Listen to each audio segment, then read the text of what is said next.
Beans வச்சு எப்படி beans உஸ்லி பண்ணலாம் அப்படின்றத பார்க்கலாம். 250 கிராம்ஸ் பீன்ஸ் வந்து எடுத்து வச்சுருக்கேன். உஸ்லி பண்ணுறதுக்கு ஒரு பாத்திரம் எடுத்துக்கோங்க. இப்போ நம்ம இதில் வந்து 1/2 கப்பு வந்து கடலைப்பருப்பு சேர்த்துக்கோங்க. வாஷ் பண்ணிவிட்டு இப்போது 3லேருந்து ஒரு 4 காஞ்ச மிளகாய் எடுத்துக்கோங்க. இந்த தண்ணி வந்து பார்த்தீங்கன்னா அரை மணி நேரத்துலேருந்து 1 மணி நேரம் வரைக்கும் இருக்கட்டும். இப்போது இந்த கடலைப்பருப்பில் இருக்கிற தண்ணி எல்லாத்தையும் நம்ம வடிச்சிட்டு மிக்சரில் சேர்த்து அரைச்சிக்கலாம். தண்ணி வடித்தாச்சு. இப்போ இதை நம்ம மிக்சர் ஜாரில் சேர்த்துக்கலாம். இப்போது இது கூட நம்ம கொஞ்சமாக மஞ்சள் தூள், கொஞ்சமாக பெருங்காயம். இப்போது நம்ம இதை வந்து மிக்சரில் அரைச்சிடலாம். வடைக்கு வந்து மாவு அரைப்போம் பார்த்தீங்களா, திக்காக அந்த மாதிரி நல்லா பேஸ்ட் மாதிரி அரைச்சிடலாம் திக்காக.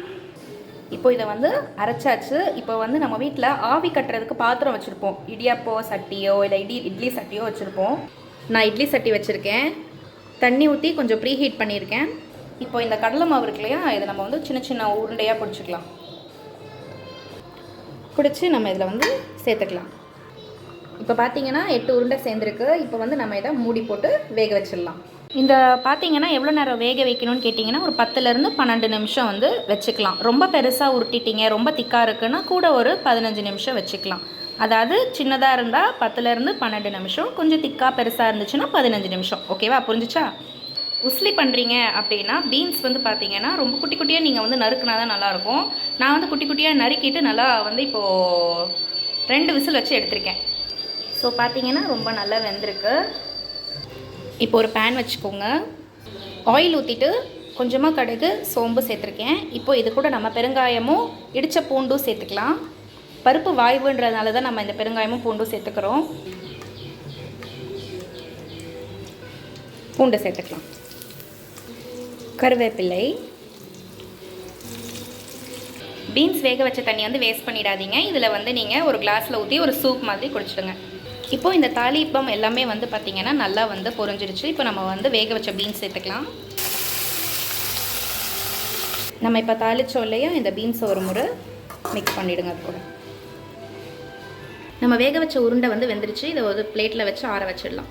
லைட்டாக ஆறட்டும், அதுக்குள்ளே கையை விட்டுறாதீங்க, அப்புறம் நான் பொறுப்பு இல்லை. ஒரு கரண்டி பயன்படுத்தி இப்படி குத்தி குத்தி விடுங்க. நல்லா வந்து இந்த பீஸ் ஆகிடும். பார்த்திங்கன்னா நல்லா வெந்திருக்கு. இப்போ இந்த பருப்பை நம்ம வந்து இந்த பீன்ஸோட சேர்த்துடலாம். ஜென்டலாக ஒரு வாட்டி மிக்ஸ் பண்ணிடலாம்.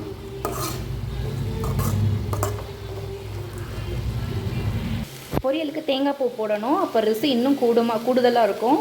தேங்காய் பூ எடுத்துகிட்டு வந்துடலாம் அரைச்சி. ஸோ இப்போ வந்து தேங்காய் பூ வந்து சேர்த்துட்டோம். இதில் ஒரு வாட்டி அகெயின் மிக்ஸ் பண்ணிக்கலாம். ஸோ இப்போ பார்த்தீங்கன்னா இந்த உஸ்லி ரொம்ப டேஸ்டியாக இருக்கும். சாப்பிட கலர்ஃபுல்லாக இருக்குது பாருங்கள். White, green and yellow. உடம்புக்கு ரொம்ப ரொம்ப நல்லது இப்படி கலர்ஃபுல்லாக சாப்பிடும்போது. So beans usili ready. இதே மெத்தடில் செஞ்சு சாப்பிட்டு சொல்லுங்கள்.